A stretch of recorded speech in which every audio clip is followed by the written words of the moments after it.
The desert had no memory of mercy.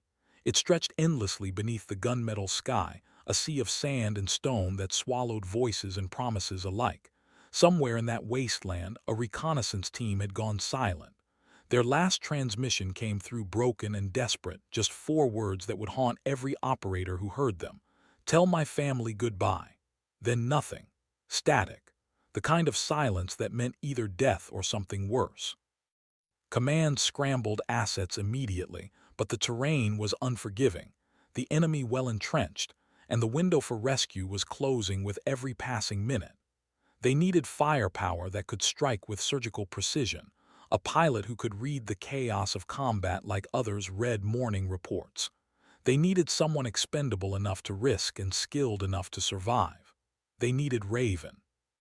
Captain Nadia Volkova sat in the ready room at Bagram Airfield, her flight suit worn soft at the elbows, her dark hair pulled back in a regulation bun that somehow made her look younger than her 32 years. The nickname on her patch read, Raven in faded thread, earned during her first deployment when she'd flown night missions so low and quiet that Taliban fighters swore she appeared from nowhere, like a bird of ill omen. Some of the younger pilots thought it was cool. The older ones, the ones who'd flown with her, knew it meant something different. It meant she understood death intimately enough to deliver it without hesitation and survive it without flinching.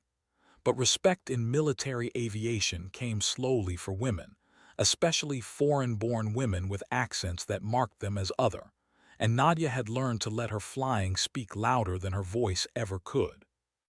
The briefing officer's voice cut through the room's tension like a blade through silk. Rescue mission, 8 personnel isolated taking effective fire.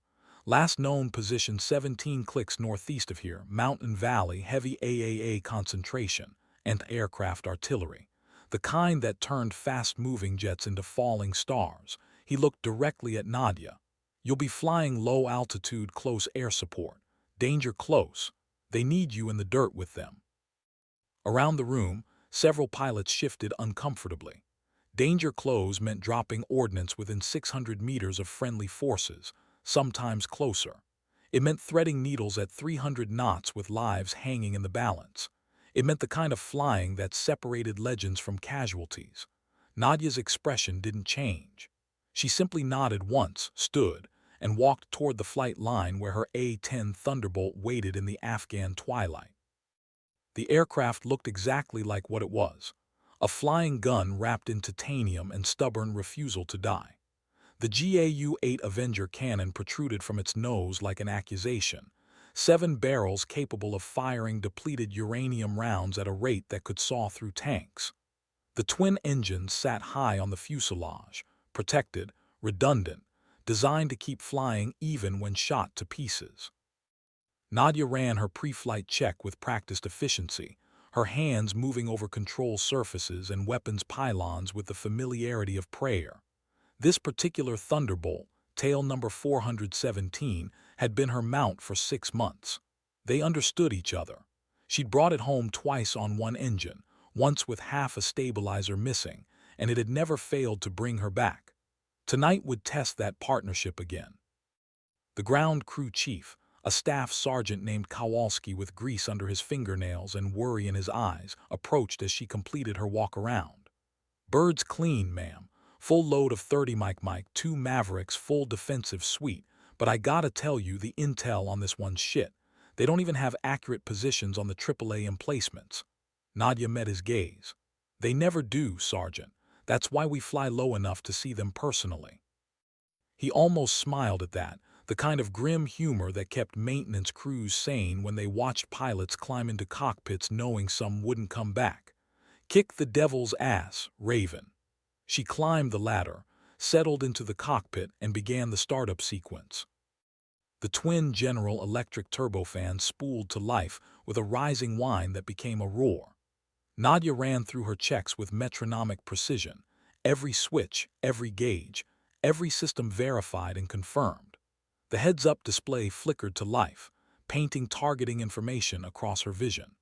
Radio chatter filled her headset, the controlled chaos of a busy combat airfield managing departures and arrivals while somewhere in the dark, men waited to die or be saved. Bagram Tower, Hog 17, ready for departure. The tower's response came immediate. Hog 17, Bagram Tower, cleared for takeoff, runway 03, climb and maintain Angels 20, contact Hillside on button 4. Angels 20,000 feet, but Nadia knew that altitude would last only until she reached the target area. Then she'd descend into the weeds, into the range of everything that wanted to kill her. They accelerated down the runway, heavier than it looked, reluctant to leave Earth until the very moment it decided to fly. Then the wheels lifted and Nadia was airborne, climbing into the deepening night, the lights of Bagram falling away below. She switched frequencies. Hillside, Hog 17, airborne, mission number Delta 37. The JTAC controller's voice came back tense. Hog 17, Hillside, we have troops in contact. Approximately 8 personnel, grid November Victor 472851, taking effective fire from multiple positions, requesting immediate close air support. Nadia's jaw tightened. Immediate meant they were dying now this moment while she was still minutes away. Hillside, Hog 17, copy all, proceeding direct, ETA 12 minutes. 12 minutes. A lifetime when bullets were finding flesh. She pushed the throttles forward, coaxing every knot of speed from the Thunderbolt while beginning her descent. The mountains rose ahead, jagged black shapes against the starlit sky, and somewhere in those valleys men were fighting for their lives. The radio crackled again, a different voice this time, younger, frightened, trying desperately to sound calm. Any aircraft, this is Reaper 2-1, we're taking heavy fire, 1 urgent surgical, 2 routine, request immediate CAS, how copy? Urgent surgical meant someone was bleeding out. Routine meant wounded but stable. For now, Nadia keyed her mic. Reaper 2-1, Hog 17, I copy urgent surgical, I'm 8 minutes out, talk to me about your position and the threat. Relief flooded the voice that answered. Hog 17, Reaper 2-1, we're in a wadi, approximately 40 meters across, steep walls both sides, enemy positions on the ridgelines east and west, small arms and what sounds like a DSHK, maybe more. A DSHK, Soviet-era heavy machine gun, 12.7mm rounds that could tear through body armor like tissue paper. Nadia's mind cataloged the tactical picture rapidly. Troops pinned in a wadi, elevated enemy positions with overlapping fields of fire, heavy weapons. Classic ambush. Excellent kill zone. She needed eyes on target before she could engage. Reaper 2-1, can you mark your position? The response came back strained. Negative, we're too exposed, they light up anyone who moves. Nadia processed that. No marks meant she'd have to identify friendlies visually in the dark while taking fire herself. Perfect. Reaper, do you have IR strobes? A pause then. Affirmative, 2 strobes, but if we activate them, they'll know exactly where we are. Nadia's voice remained steady. They already know where you are, Reaper. They're shooting at you. I need those strobes to avoid turning you into pink mist. Another pause, longer this time then. Roger that, Hog, strobes going active in 3, 2, 1 mark. Nadia switched her targeting pod to infrared mode, scanning the terrain below as she descended through 8,000 feet. The mountains resolved into sharper detail, ridgelines and valleys painted in shades of thermal contrast. Then she saw them. 2 tiny pinpoints of infrared light pulsing in a wadi that looked like a scar across the landscape. Reaper, Hog has your strobes, I'm coming in from the north, keep your heads down. She banked hard left, lining up her approach, and that's when the first tracers reached up toward her like angry red fingers. The enemy had heard her engines, knew what an A-10 sounded like, and understood exactly what was coming. They weren't running. They were ready. The AAA positions opened up, stitching the night with lines of light that seemed to move in slow motion until they accelerated past her canopy with the sound of tearing cloth. Nadia jinked right, then left, keeping her movements irregular, making herself a harder target while her eyes scanned for muzzle flashes. There. East ridgeline, 3 positions, maybe 4, the distinctive stutter of the DSHK visible as a brighter cluster of fire. She armed the GAU-8, the weapon status indicator changing from safe to armed, and lined up her first pass. The Thunderbolt's nose dropped, speed building, and Nadia's world narrowed to the targeting reticle and the enemy position that needed to cease existing. 500 feet, 400, 300. She could see individual muzzle flashes now, could almost count the men firing at the Americans below. Her finger settled on the trigger. Reaper, guns, guns, guns. The A-10 shuddered as the Avenger cannon erupted. 70 rounds per second of depleted uranium death screamed from the 7 barrels, the sound like the world's largest zipper being torn open, a noise so distinctive that soldiers called it the BRRRT, and knew immediately whether they should cheer or run. The rounds impacted along the east ridgeline in a line of explosions, each 30-millimeter projectile designed to penetrate armor now pulverizing rock and flesh and fortifications. The enemy fire from that position simply stopped, replaced by silence and smoke. Nadia pulled hard on the stick, climbing banking, lining up for her next run. The radio erupted with voices. That's a hit, one position destroyed. But there were more. The west ridgeline lit up, tracers seeking her as she climbed, and something impacted her left wing with a sound like a hammer striking a bell. The aircraft shuddered but kept flying. Damage indicator lights remained dark. Just a graze. Just luck for now. She came around again, faster this time, using the terrain to mask her approach until the last possible moment. The enemy had repositioned, moved to new firing points, learned from watching their comrades die. Smart, disciplined. That made them more dangerous. Nadia switched weapons, selected a Maverick missile, designated the largest heat signature on the west ridge. The targeting computer locked, the seeker head finding its mark. She fired. The missile dropped from the pylon, motor igniting, accelerating away from her aircraft on a tail of flame. It covered the distance in seconds, impacted with a bloom of orange fire that silhouetted the ridgeline. Secondary explosions followed, ammunition cooking off, men screaming probably, but Nadia couldn't hear them over the distance and the engine noise. She noted the effect clinically, dispassionately, then moved to the next target. This was the part of war that required compartmentalization. Understanding that the explosions she caused meant death, meant someone's son or brother or father torn apart, and choosing to cause them anyway because the alternative was watching friendlies die. The remaining enemy positions concentrated their fire on her now, all of them, recognizing her as the immediate threat. The A-10 took hits, multiple impacts that rattled through the airframe. The right engine temperature spiked, settled, spiked again. Warning indicators began illuminating across her panel like a malevolent Christmas tree, hydraulic pressure fluctuating, fuel flow anomaly, electrical fault in the secondary system. The Thunderbolt was earning its nickname, the Warthog, refusing to fall despite punishment that would have downed prettier aircraft. Nadia kept flying, kept attacking, working through her ordnance with systematic efficiency. Another gun run, another Maverick. The enemy positions were being eliminated one by one, but each attack run meant flying through an increasing volume of fire. They were learning her patterns, anticipating her approaches. Time to change tactics. She climbed higher, outside their effective range, and keyed the radio. Reaper 2-1, what's your status? JTAC's voice came back stronger now, infused with hope that hadn't been there before. Hog 1-7, we've got breathing room, the heavy fire has stopped, I think you killed most of them. Most, not all. Nadia scanned the thermal imagery, looking for heat signatures that indicated remaining threats. There. 2 more positions dug in, disciplined enough not to fire and reveal themselves. Waiting. Patient. These were the dangerous ones, the veterans who understood that survival meant patience and timing. Reaper, I've got 2 more positions I need to service, stand by. She lined up another run, but this time her approach was different.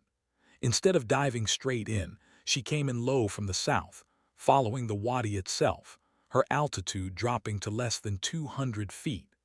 The walls of the ravine rose around her like canyon walls, close enough that her wingtips seemed to nearly brush rock. This was insane flying, the kind that made flight instructors weep, but it also made her invisible to the enemy until the last possible second.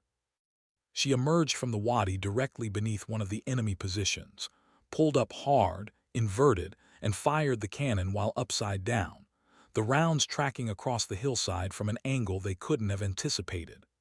The position disappeared in a cascade of explosions. Before they could react, she rolled level, dropped back into the wadi, and followed it around to approach the final position from yet another unexpected vector. This one she took with her last Maverick, firing at a range so close that the missile barely had time to arm before impact. The explosion lit up the valley like daylight for 3 seconds. Then darkness returned, and with it silence. No more tracers, no more muzzle flashes, just the sound of her engines and the crackling of fires burning on the ridgelines. Reaper 2-1, Hog 1-7, all threats suppressed, you're clear to move. The JTAC's voice came back thick with emotion. Hog 1-7, you just saved 8 lives. How copy? Nadia's response was quieter than usual. I copy, Reaper. Get your wounded to the LZ. I'll stay overhead. She climbed back to altitude, circling the area while the reconnaissance team extracted from the wadi and moved toward their landing zone. Below, she could see them now through the targeting pod, 8 figures moving carefully across the terrain, one being carried between 2 others. The urgent surgical case. Still alive because she'd arrived in time. Still alive because she'd flown through a storm of fire and refused to flinch. The helicopter insertion appeared from the south, a Black Hawk flying low and fast, and Nadia adjusted her orbit to provide overwatch. The rescue went smoothly. The team loaded aboard, the helicopter lifted, and within 2 minutes they were clear, heading back toward safety. Mission complete. Nadia turned her aircraft toward home, only then allowing herself to assess the damage properly. The warning lights that had seemed manageable during the fight now demanded attention. Right engine temperature still climbing. Fuel flow definitely anomalous. And something else, something that made her stomach tighten, a steady vibration through the controls that hadn't been there before. She ran through emergency procedures mentally, assessing her options. Bagram was 35 minutes away at cruise speed, but cruise speed might not be possible with an engine that was slowly eating itself. The fuel situation was worse. She should have had enough to make it back with reserves to spare, but the gauges showed something different. She was losing fuel faster than she should be. Much faster. One of those hits she'd taken must have punctured a tank or severed a line. Nadia did the math quickly, calculating distance versus fuel consumption versus time. It was going to be close, very close. She keyed the radio, keeping her voice level. Hillside, Hog 1-7, mission complete RTB, but I've taken some damage, requesting priority handling. The controller's response came back immediately. Hog 1-7, Hillside copies, what's your status? Nadia glanced at her instruments again. The right engine temperature had gone from climbing to redlining. Decision time. Hillside, I've got engine trouble and fuel loss, shutting down number 2, continuing on number 1. She went through the engine shutdown procedure, securing the failing turbofan before it could seize or catch fire. The A-10 was designed to fly on one engine if necessary, but it meant reduced speed, reduced altitude capability, reduced everything except the pilot's workload. The aircraft felt different immediately, heavier, the controls requiring more input for the same response, and the fuel situation was still deteriorating. She recalculated. 28 minutes to Bagram. Current fuel consumption rate meant she had maybe 30 minutes of flying time remaining. Maybe, if nothing else went wrong, if the remaining engine stayed healthy, if the fuel leak didn't accelerate. Too many ifs. She opened her approach plate for Bagram, studying the straighten approach to runway 03. No time for patterns or procedure. She'd need direct vectors and clearance to land immediately. The radio crackled. Hog 1-7 Hillside, we're clearing traffic for you. Expect straighten approach runway 03, crash crews standing by. Crash crews. They were preparing for the possibility that she wouldn't make it. Nadia pushed that thought aside and focused on flying. Altitude 22,000 feet. Airspeed 280 knots. Fuel flow holding steady for now, but the quantity was dropping faster than it should. She could see the fuel literally streaming from somewhere on her right side, a vapor trail visible in the moonlight like a wound bleeding into the sky. 25 minutes to Bagram. Fuel enough for 27 minutes. The margin was disappearing. Below her, the mountains gave way to foothills, then to the valleys and plains that surrounded the airfield. Somewhere down there, the reconnaissance team she just saved was landing, being rushed to medical care, telling their story of the A-10 pilot who'd come when they thought they were finished. She couldn't think about that now. Now she needed to focus on getting herself home. The remaining engine coughed. Once, twice, then settled. Nadia's heart rate spiked for the first time that night. An engine cough on a damaged aircraft was nature's way of saying time was running out. Hillside Hog 17, I need straight vectors to final, immediate. The controller's voice remained professional, but the tension underneath was audible. Hog 17, turn right heading 270, vectors to final, you're 15 miles from the field. 15 miles. Normally nothing. Tonight it felt like crossing an ocean.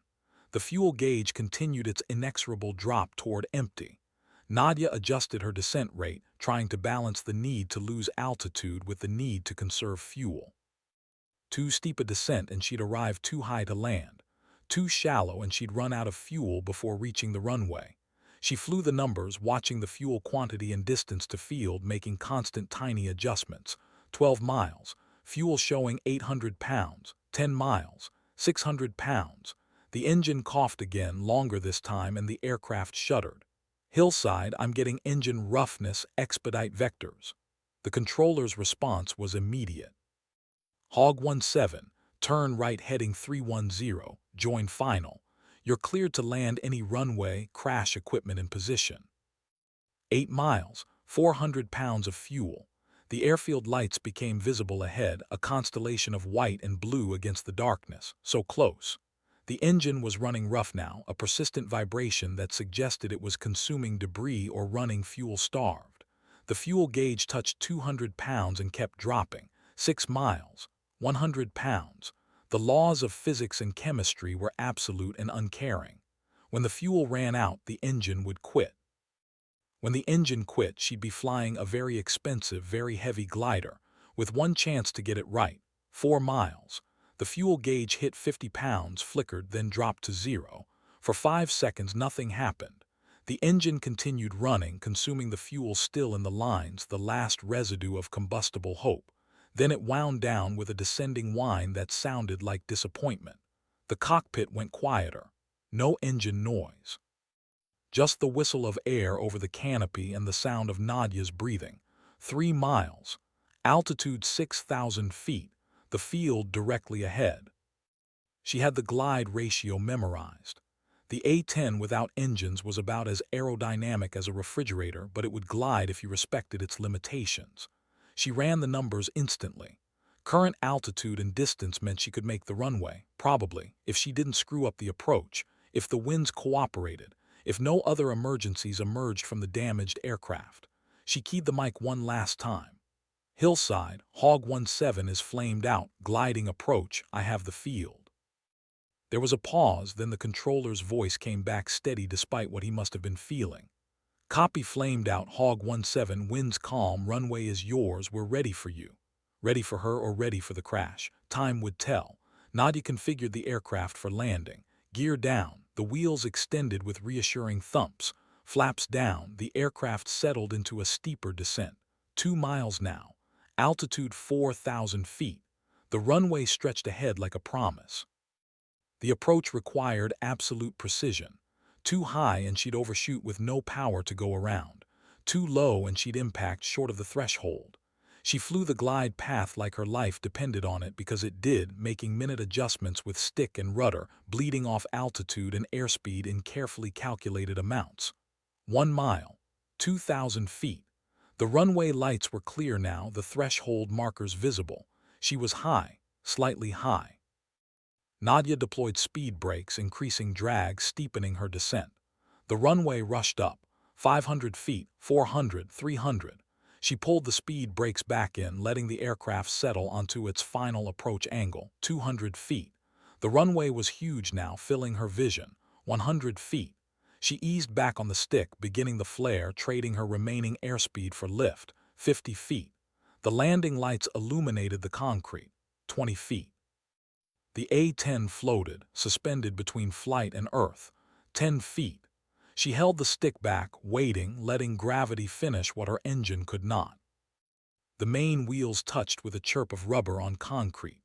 The nose wheel settled. She was down, on a dead runway with a dead aircraft, but down and alive. Nadia let the Thunderbolt roll, no power for taxi, just momentum carrying her forward until friction and gravity brought her to a stop. Fire trucks appeared from both sides, foam crews ready. But there was no fire, no explosion, just a battered A-10 sitting silent on the taxiway surrounded by emergency vehicles. She went through the shutdown checklist on autopilot, her hands moving through procedures while her mind slowly processed what had just happened. She'd flown a combat mission, taken multiple hits, lost an engine and all her fuel, and dead-sticked the landing from 3 miles out. And she'd saved 8 lives before any of that. The canopy opened. Night air rushed in, warm and carrying the smell of jet fuel and dust. The crew chief, Kowalski, was climbing up before she'd even unstrapped, his face a mixture of awe and horror. "Jesus Christ, ma'am, you flew this thing home." He was staring at the damage, visible even in the darkness. The right wing was shredded, metal peeled back like tin foil. The fuselage was pockmarked with impacts, some of them large enough to fit a fist through. Fluid was still dripping from multiple locations. The right engine cowling was blackened and warped. By all reasonable expectations, this aircraft should not have made it back. But the A-10 had never been reasonable.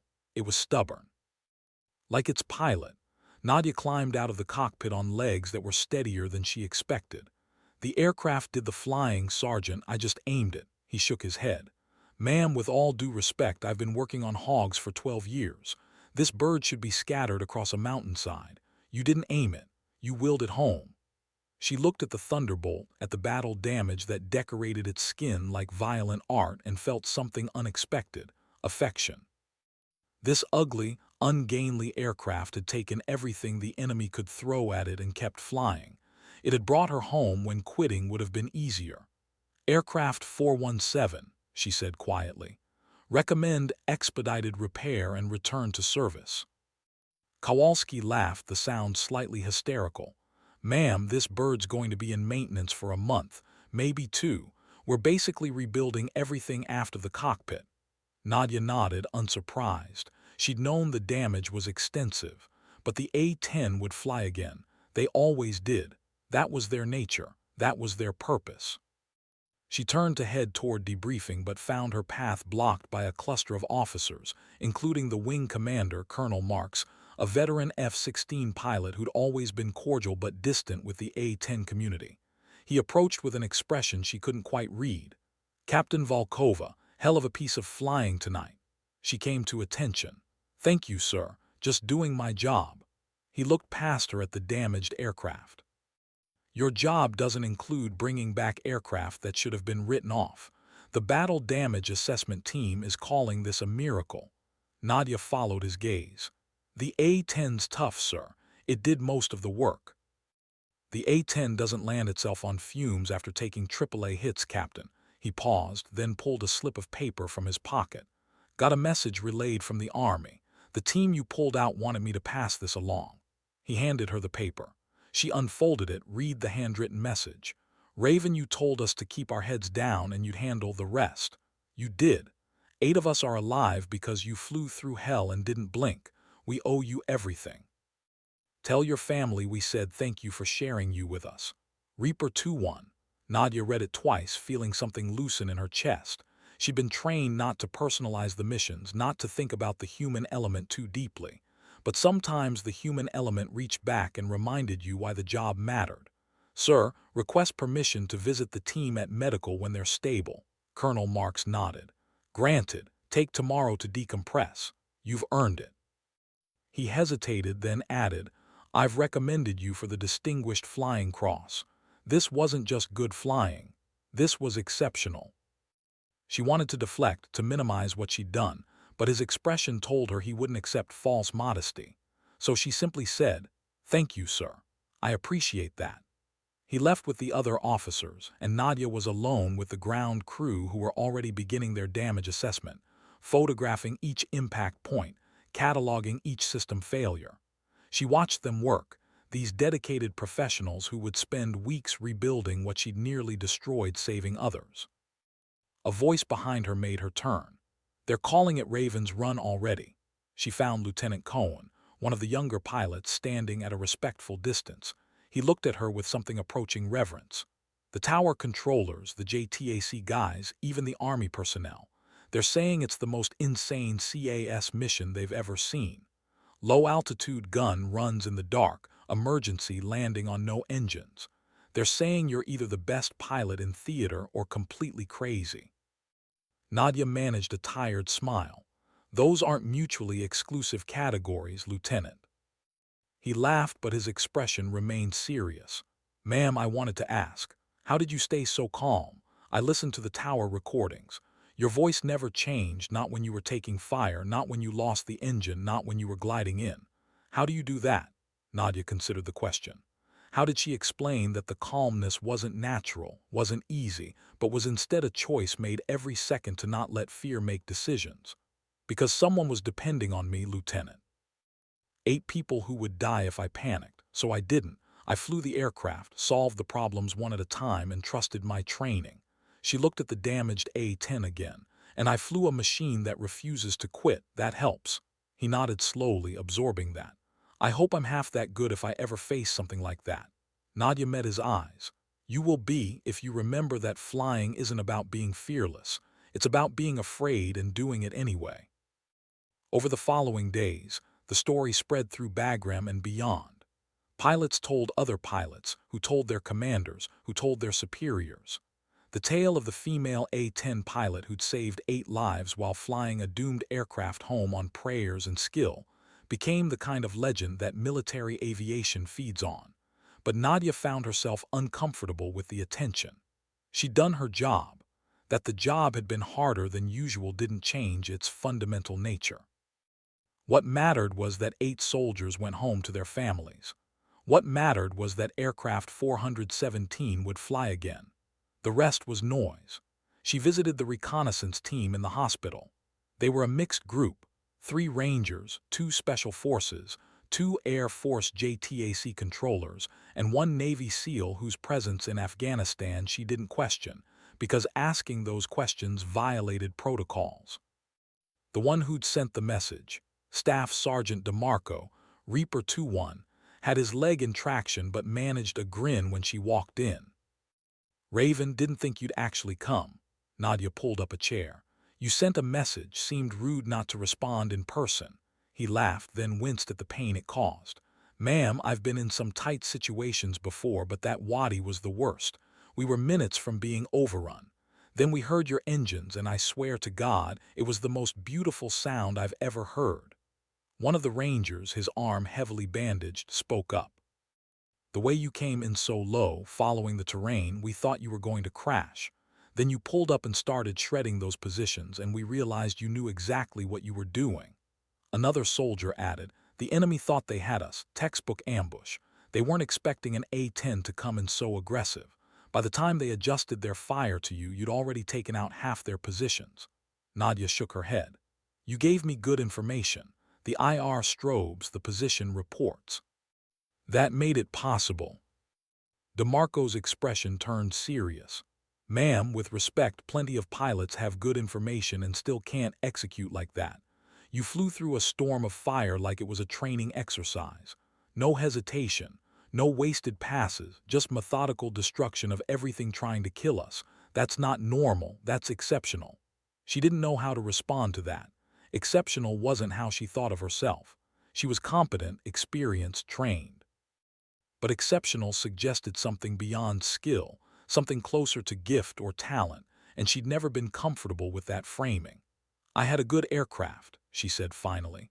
"The A-10 took hits that would have downed anything else." The SEAL, who'd been quiet until now, spoke in a gravelly voice roughened by years of shouting over gunfire. "We know about your landing. Tower recordings are making the rounds. You glided that thing in from 3 miles out after the engine quit."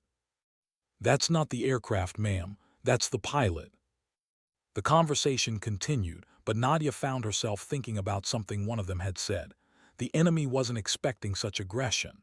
That was the A-10's doctrine in miniature. Everyone expected fighter jets to stay high, drop precision weapons from safe altitudes, avoid risk. The Thunderbolt went low, got dirty, took hits, and kept fighting. It was personal combat aviation, close and brutal and effective. And it required pilots willing to embrace that philosophy, to accept that saving lives sometimes meant risking your own in very immediate ways. She'd made that choice years ago, during her first deployment, and every mission since had been a reaffirmation of that original decision. When she finally left the hospital, the sun was setting, painting the sky in shades of orange and red that reminded her of the fire she'd caused on those ridgelines. Beautiful and terrible, destruction and survival intertwined until they were inseparable. Back in her quarters, she found a package waiting. No return address, just her name and rank.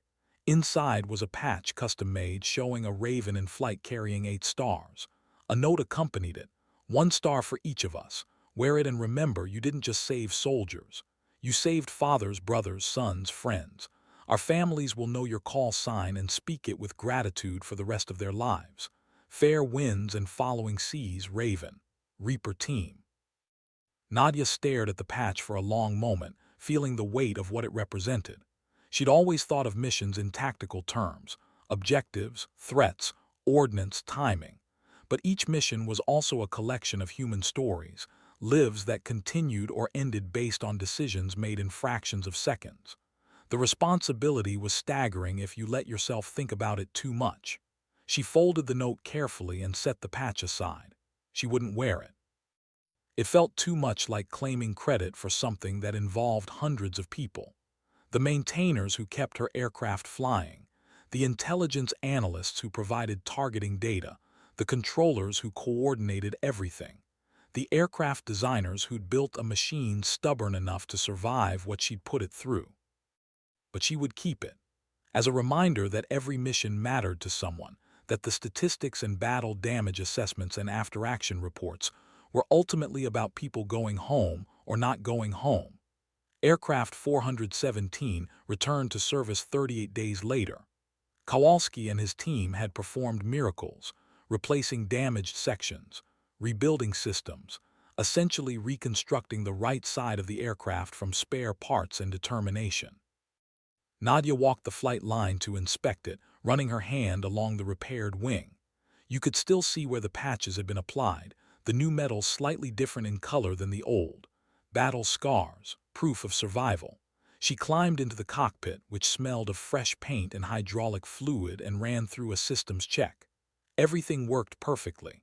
The ground crew had gone beyond repair to improvement, upgrading several components while they were in there. The aircraft was arguably better now than before the damage. She looked at the mission board. Another day, another set of troops needing close air support somewhere in the hostile terrain of Afghanistan.